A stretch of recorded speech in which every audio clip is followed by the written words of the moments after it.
Today's topic, as you know, is Buddhism in America. I would like to begin with a very famous verse in one of the most ancient Sanskrit works on Buddha's life and teachings. This work deals with a description of a list of Buddha's past lives. And that's a very well-known book. It is written by a Buddhist scholar who was born in Kashmir around 11th century AD. The name of this well-known book is Avadana Kalpalata. It deals with Buddha's past lives. In fact, the verse also, in a way, is a description in brief of Buddha's life and also teachings, and maybe much more than that, his relevance to our times. The verse is this. I shall translate in English. The name of the author is Kshemendra, and the title of the work is Avadana Kalpalata. The verse is this. Utsarya Papa Vipulam Timiravataram Sadhya Prakirna Karuna Kirana Prakashaha Dosha Pakascha Parita Paharascha Gopi Sanmargamadishati Buddha Sahasra Rishmi. So Buddha is compared to 1,000-eyed sun of effulgence and enlightenment. It's a very well-known verse.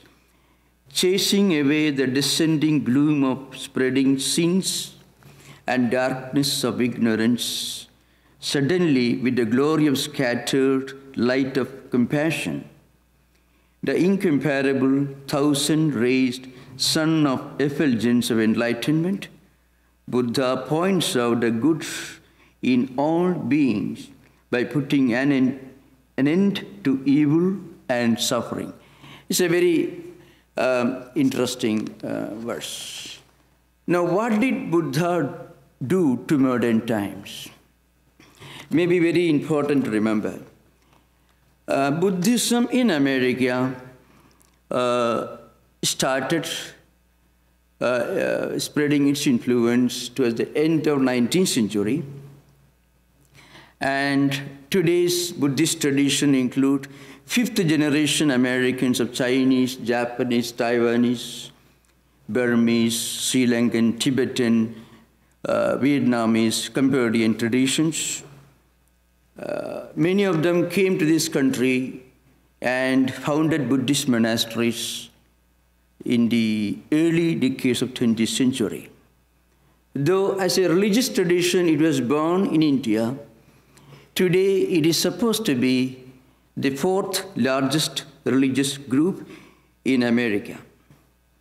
Now, it will be very interesting to make an analysis of Buddha's influence or the mystery of Buddhism's influence in American religious landscape. It is said that Buddhism entered this country simultaneously with Vedanta. In fact, there was a great Buddhist monk who participated in the first Parliament of Religion held in Chicago in 1893, in which, incidentally, Vivekananda was the representative of Hinduism. Now, when you talk about Buddhism and Hinduism, it may be of great interest for the students of Buddhism to keep in mind a few very interesting things. Buddhism was born in India. In India, Buddha was considered to be one of the incarnations of God. He is revered and respected and honored, just as the Hindu religious saints and prophets. In fact, he was considered to be a Hindu prophet or Hindu religious teacher. So great modern exponents of Hinduism and Vedanta right from Vivekananda to modern times great Indian writers, academics like Dr. Radhakrishnan, have pointed out that Buddhism from Hinduism's context was a revolt from within, is a revolution from within. And Hinduism, in a way, produced three great revolutionaries. Buddha in the 6th century BC, and Shankaracharya in the 8th century AD, and Vivekananda in 19th century AD. So it's very interesting to understand Buddhism in its total context. You know why I am giving this background of Buddhism? And there's a special reason for it.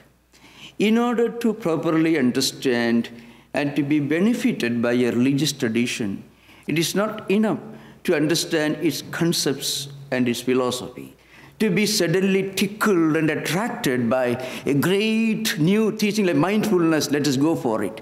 That is fine. But it is also important to understand the invisible hand or the original teacher of that philosophy.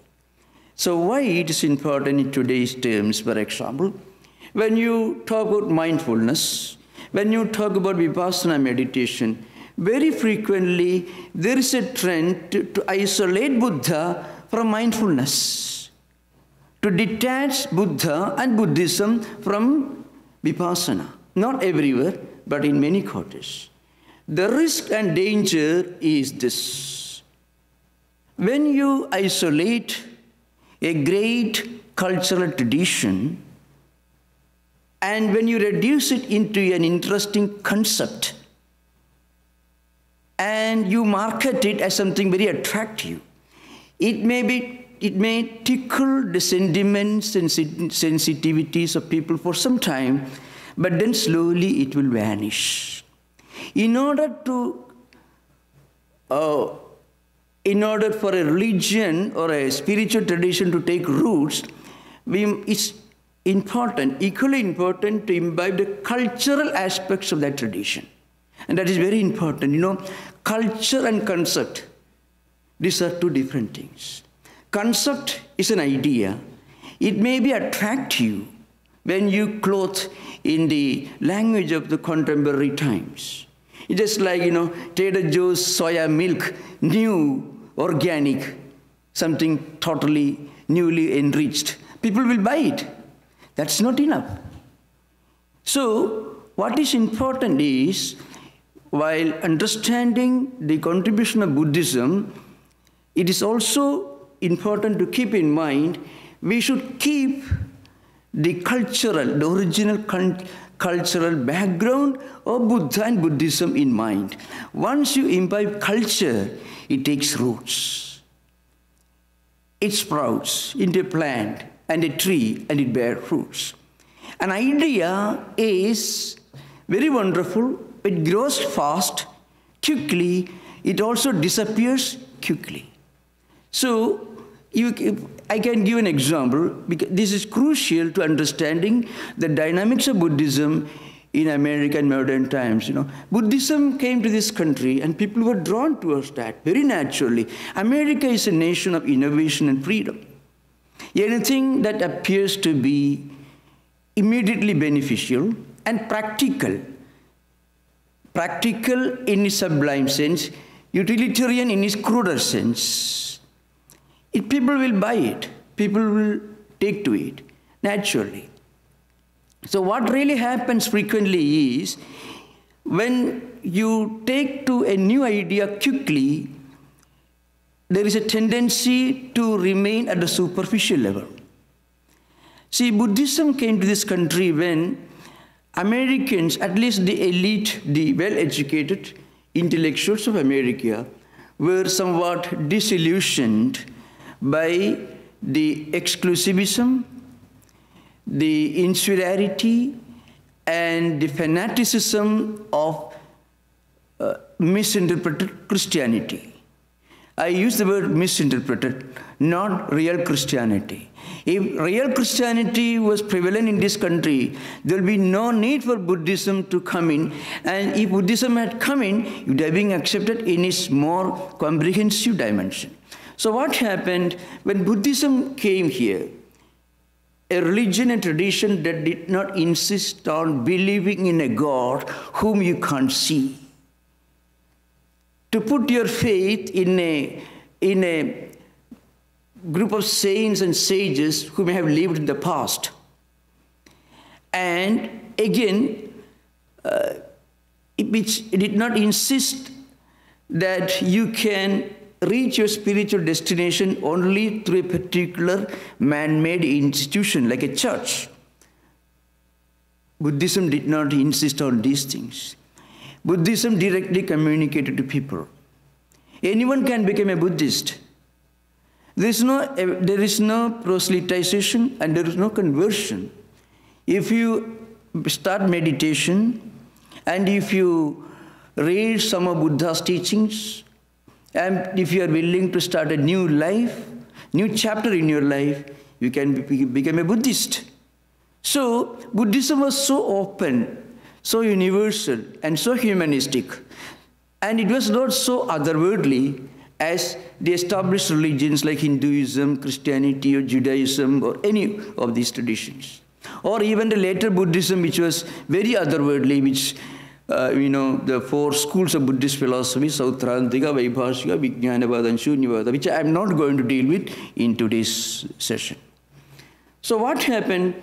Buddhism was so universal, so practical, and so non-demanding, and so open, so non-exclusivistic. So it immediately captured the imagination of a people whose ancestors came to this country in search of freedom and openness. So it is very natural. So you find ideas like compassion. You become truly religious when you become compassionate towards others. Compassion is not just a kind of a proclaimed act of charity, is not a doting uncle. Compassion that you feel from within. Lack of fanaticism, lack of exclusivism. These are two characteristics of compassion.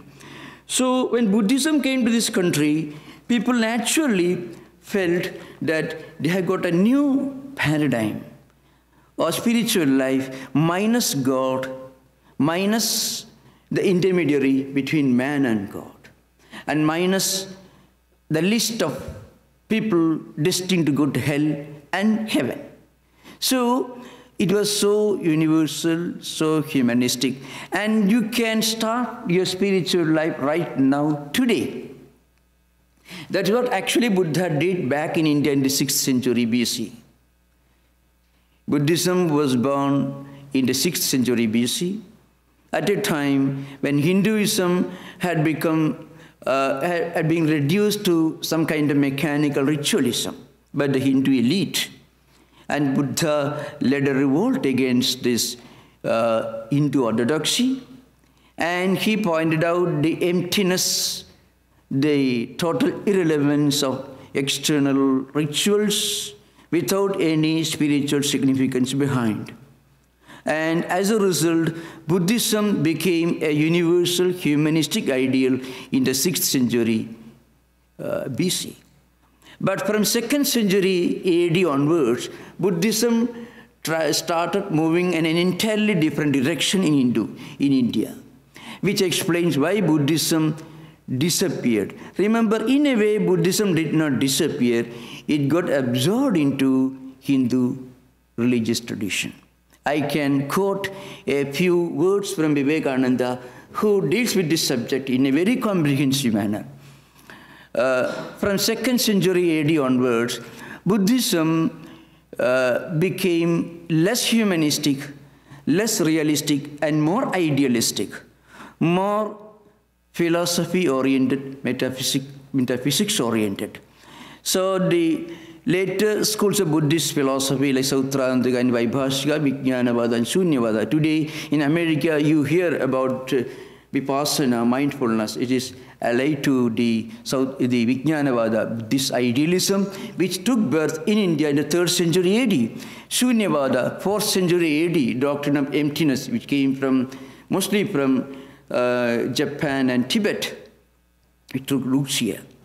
These ideas were later absorbed into philosophy when Shankaracharya appeared in the 8th century AD. And what Shankara did, he absorbed the humanistic ideal of Buddhism, and he agreed with Buddha in proclaiming the irrelevance, the insignificance of empty mechanical rituals, and he reasserted the spiritual philosophy of Vedanta. And so Buddhism did not disappear. Buddhism was elevated into one of the sublime levels of Hindu spiritual philosophy and religious faith system in India. I can just, there are a few very interesting expressions from Vivekananda which highlight this point. Swami Vivekananda says, Buddha brought the Vedanta to light, gave it to the people and saved India. In fact, that's what exactly Buddhism is doing to America today. Buddhism doesn't tell Americans to give up their religious traditions into which they are born. If you are a Christian, you can remain a Christian, become a better Christian by imbibing the humanistic teachings of Buddhism. If you are a Jew, if you are a Muslim, whatever tradition you may be born into, if you do not close the doors and windows through which you get a glimpse of the world outside, then you will be enriched, you will be prompted, encouraged to go back to your own spiritual home if you take to Buddhism. And that's, in a way, that what Vivekananda said about Vedanta also. So Vivekananda says, Buddha brought the Vedanta to light, gave it to the people and saved India. 1,000 years after his death, a similar state of things prevailed. Then Shankaracharya arose and once more revivified the Vedanta philosophy. So if you read the teachings of Suzuki, for example, the great Japanese Zen Buddhist, whose writings in a way introduced Buddhist philosophy in the most comprehensive language that we can think of to America and Western world. You find Suzuki, he refers to some of the most vital principles of non-dualistic philosophy preached by Shankaracharya that Swamiji is referring to. By Buddha, the moral side of the philosophy was laid stress upon, and by Shankaracharya, the intellectual side. So, in a way, it is very good to remember this when you think about Buddhism as a new, not religious, more than religious, spiritual paradigm for modern America. See, Buddhism reaches you wherever you are. It doesn't ask you to believe in something or somebody whom you can't see or connect with. Very often, some of the Buddhist teachings dealing with dukkha mention some very interesting aspects of human sentiments. There are people who enjoy bondage.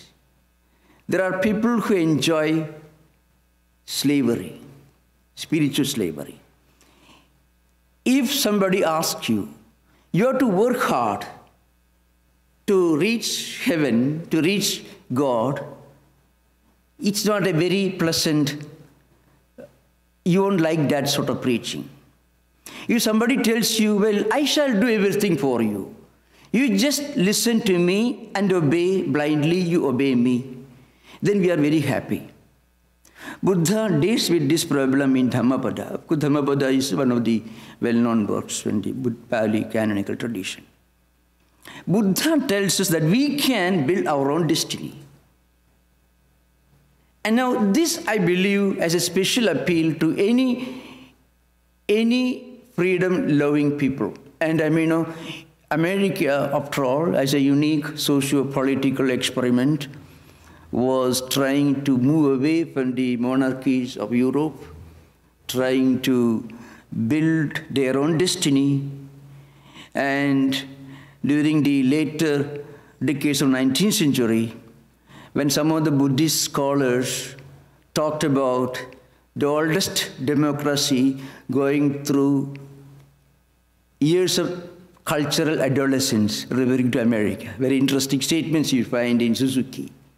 The oldest democracy going through years of cultural adolescence.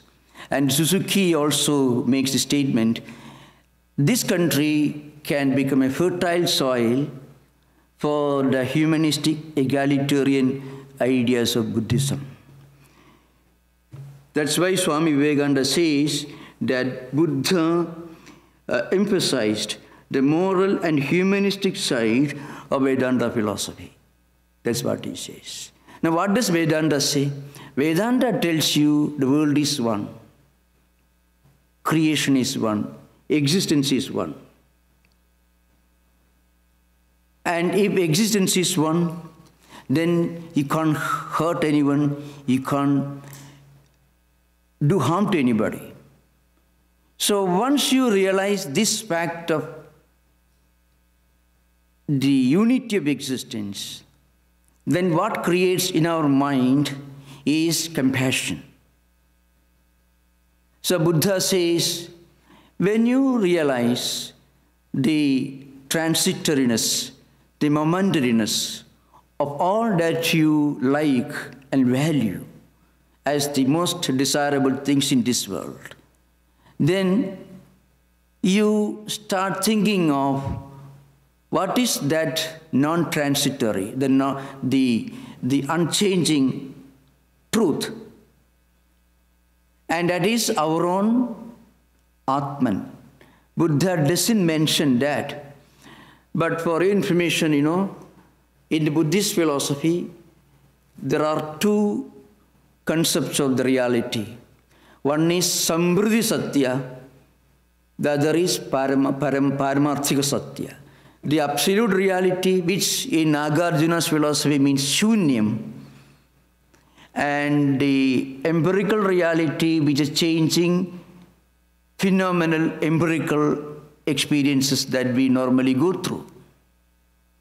Now, when you identify yourself with the absolute reality, which in Nagarjuna's philosophy is called Shunyam or nothingness, when you experience that you are nothing, then you feel you are everything. Because the moment you start thinking you are something, you are limiting yourself to that particular something that you identify with. On the other hand, when you identify yourself, this all-inclusive, all-accommodating nothingness, then you experience your non-difference with the whole creation. When this metaphysical truth is realized, you don't go to a hermitage, a cave, and sit there. Rather, you come out of it, out of the cave, and you express this realization through the medium of compassion. This was what exactly Buddha did.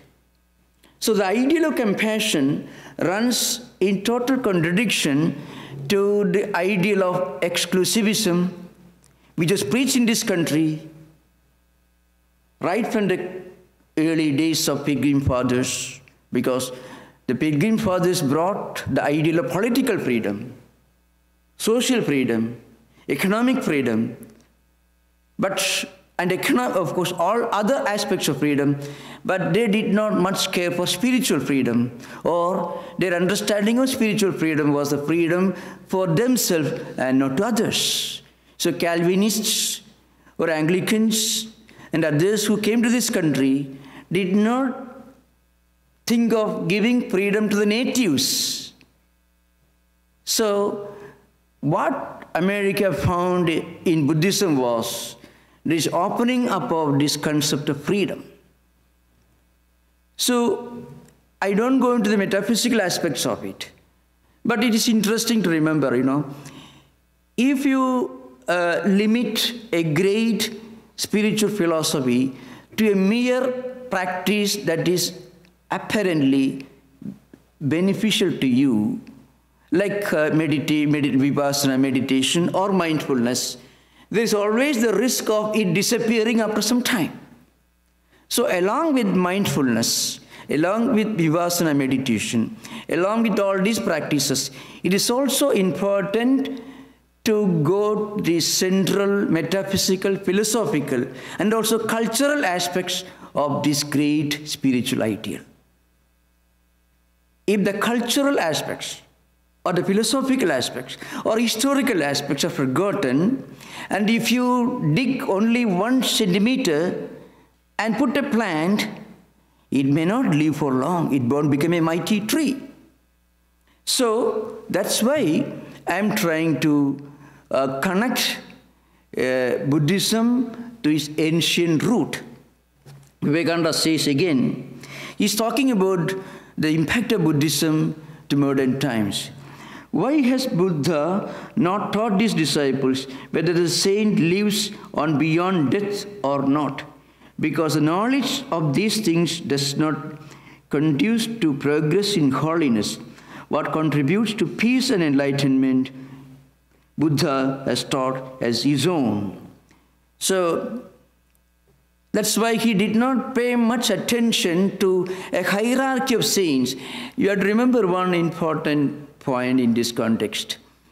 When you go to a traditional Buddhist temple in modern times, you see a large number of pictures of different saints, different divines, different demigods, in Tibetan, in Chinese, in Japanese, India, large number. In some of the monasteries, in Dharmashala, in Lhasa, Tibet, a large number of different deities. Some of them are not very pleasant looking, quite intimidating looking. If you go there, you'll understand.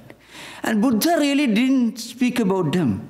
In Buddhist teachings, you don't find him mentioning these saints and sages.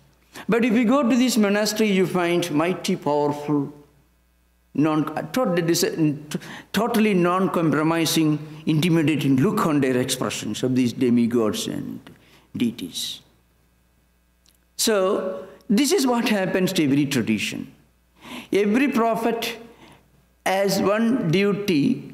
The duty is to preach the truth. The second duty, unfortunately, is to be misunderstood by his followers. So this is natural. Then there is nothing unusual about it. Because there is always a wide gap between where the preachers, the original teachers stand and preach and teach, and where the followers stand and try to understand. So that's why Vivekananda says,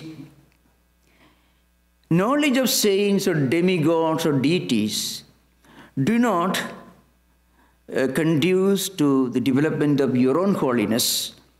But Vivekananda stressed again and again, it is important to understand the spiritual lineage of the tradition so that it becomes a culture.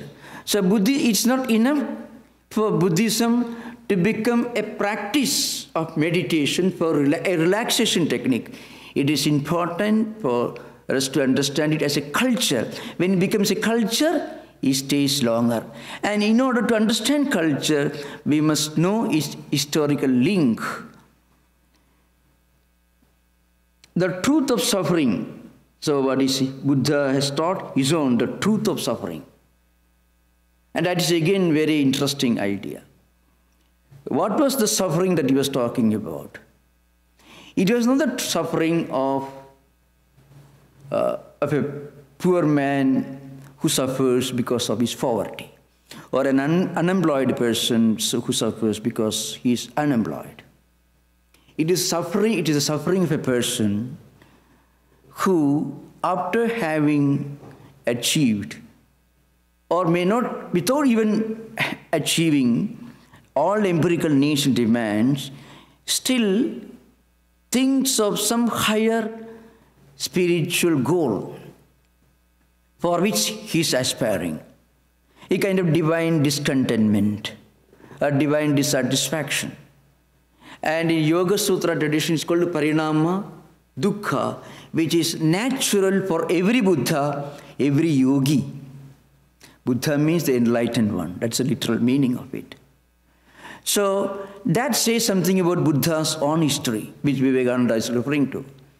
See, he was born a prince and he lived like a beggar. But even while he was living as a beggar, mendicant, he was considered to be an emperor of mystics and renouncers, mendicants. So when he came out of his palace one day, where he was living, he was born in Nepal, Lumbini. He was the son of a prince, and then he lived in luxury. One day he happened to see the face of a sick man, old man. Then he also happened to see a procession being taken, a dead body was being taken to the cremation ground. So suddenly the dark realities of death, old age and sickness suddenly dawned upon him. So he started thinking of the final destiny of human life, the suffering. And he suffered not because he had any physical suffering, but when he saw others suffering, old age, death and sickness, that became a suffering for him. And that induces him, prompts him to walk 1200 miles from his native kingdom to Bodh Gaya, and he sat under a tree with a strong vow. That is how the story goes.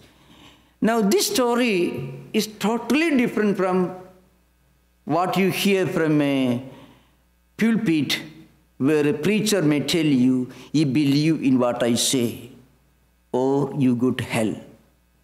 That's totally different.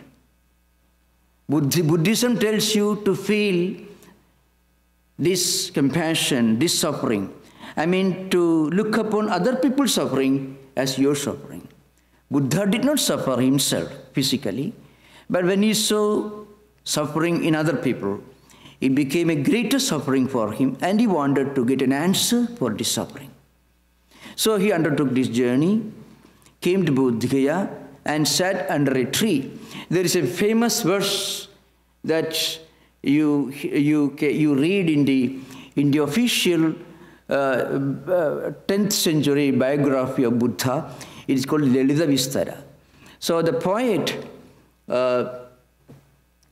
makes Buddha speak of his determination as he sat under the tree to meditate. Ihasane sushyudu me sharidam tugasti mamsam cha vilayam cha yatuhu aprapi siddhim bhujanma dullabham naivasanat kayamatas chalishyate. This is the beginning of Buddha's journey. Now here he sits under a tree and strikes a strong vow. He says, "I am going to sit under this tree. Let my body perish. Let my body be reduced to bones, marrow and flesh. Still, I will not get up from this seat before I have realized the supreme truth." And he started practicing extreme austerity. And that is very important to understand. This part of Buddha's life is very important to understand the mystery of Buddhism's popularity in America in modern times.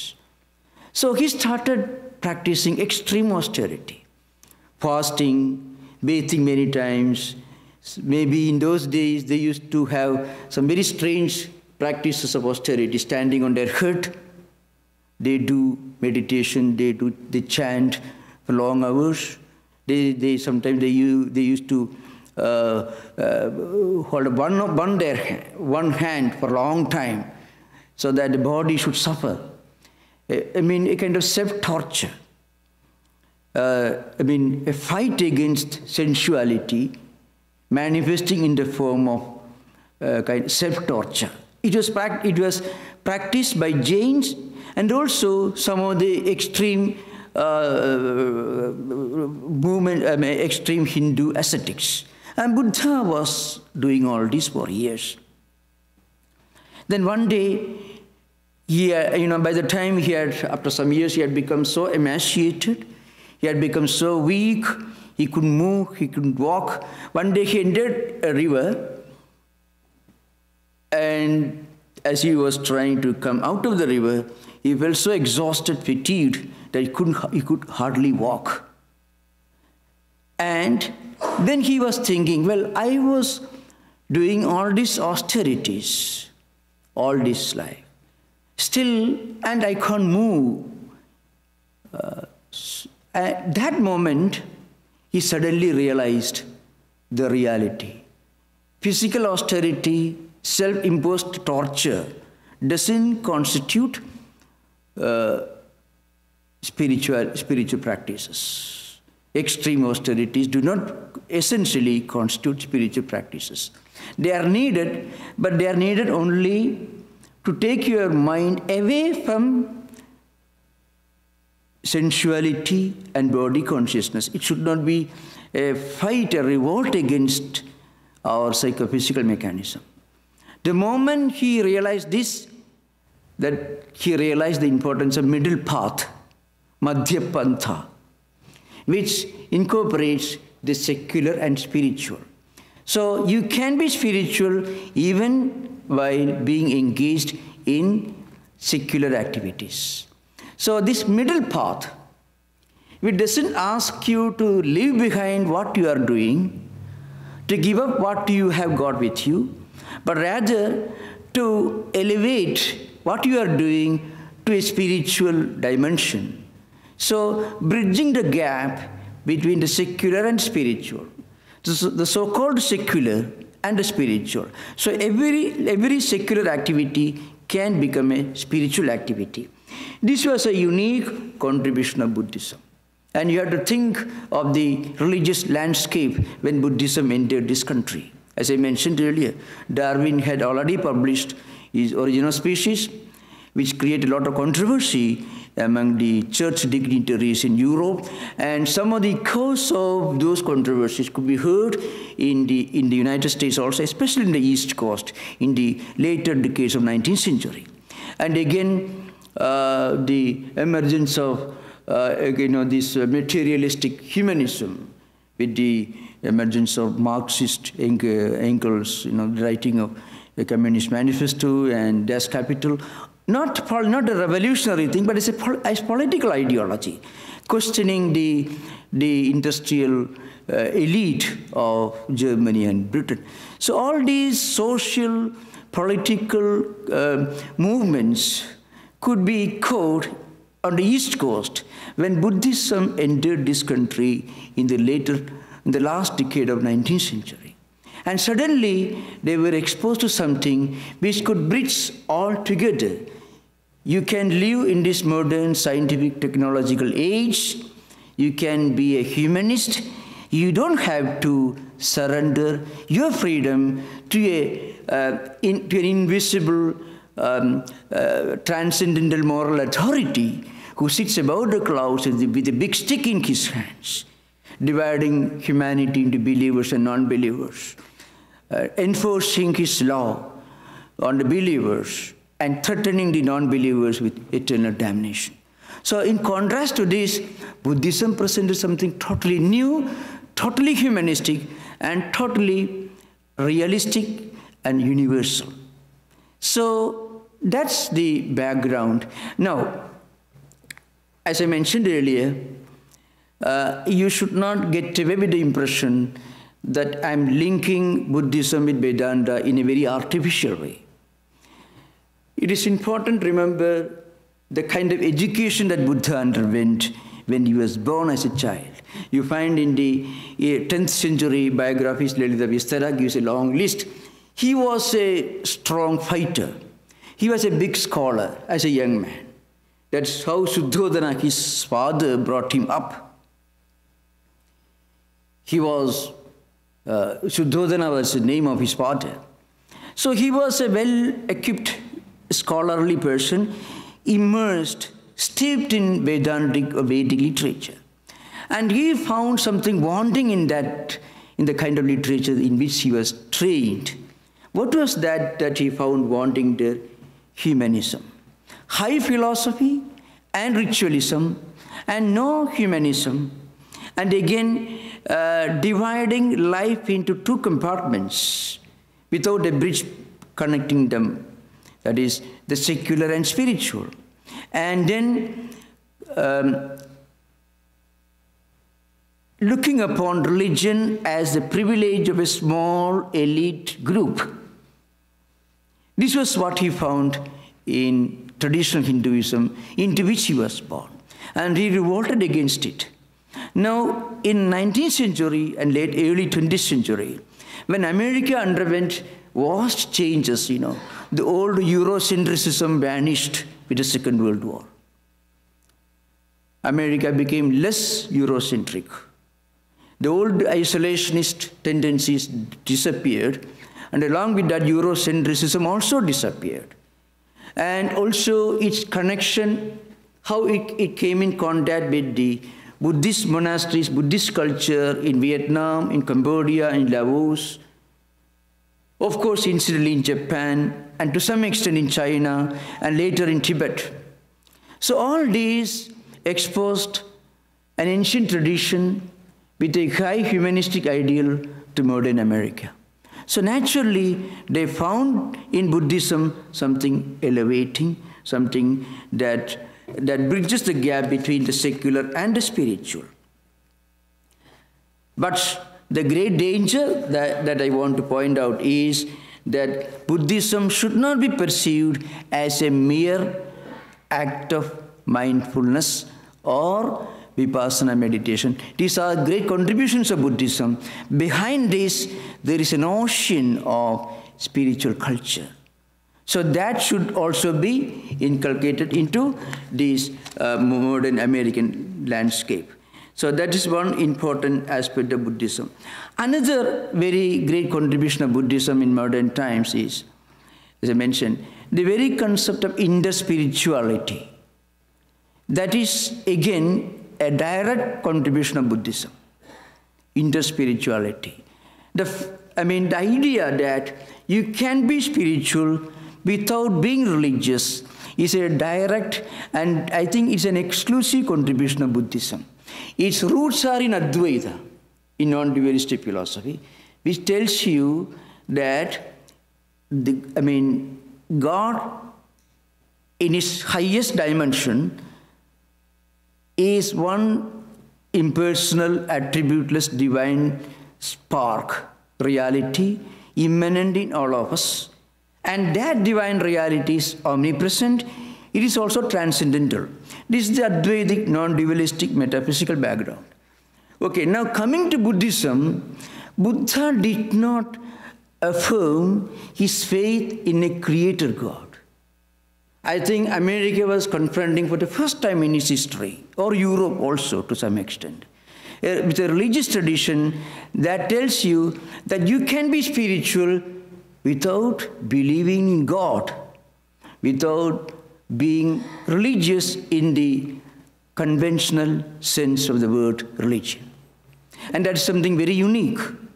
And this has a special appeal to a people who believe in egalitarian values, in pragmatism, in the ideal of human effort, in the importance of making proper use of science and technology to make our life more comfortable, without worrying about some transcendental, invisible being whom you can't see, whom you can communicate with only with the help of an intermediary, a priest or a clergyman or anything. So that idea that you can be spiritual without being religious, this idea for the first time came to this country from Buddha, through Buddhism.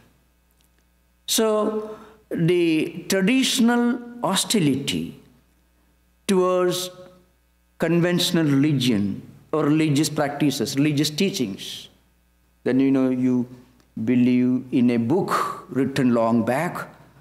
You affirm your faith in a particular individual. You affirm your faith in a particular doctrine. And this extra exclusium nulla salus mean salvation through no salvation outside the church. All these ideas had influenced the mindset of the common people. To such a people, the idea that you can be spiritual, the way Buddha became spiritual. And Buddha is not somebody sitting above the clouds. You can be Buddha. You find these teachings are very, very, very often repeated in the Pali canonical literature. In the Sutta Pitaka and in the Dhammapada you find this idea. You can be Buddha. If somebody tells you can be a Christ, it would be a great blasphemy. In Middle Ages, that would be enough for you to be subjected to inquisition or much worse. But Buddhism tells you you can be a Buddha. No border for you, no fence around. You can enlighten yourself. Buddha is residing within you. The Buddha means the enlightened one. So you can become enlightened without reading a book, without blindly believing in somebody, without looking upon other religions as wrong or false means, or other religions as ways leading to hell.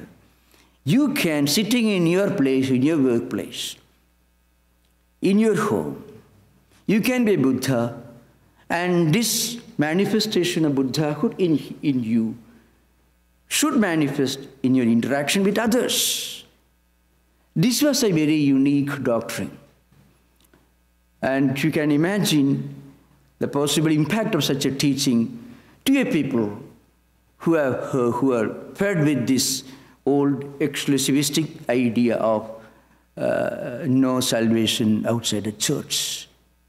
So the impact of Buddhism was so universal and so shaking. I have to tell you a few more things about this concept that's unique to Buddhism.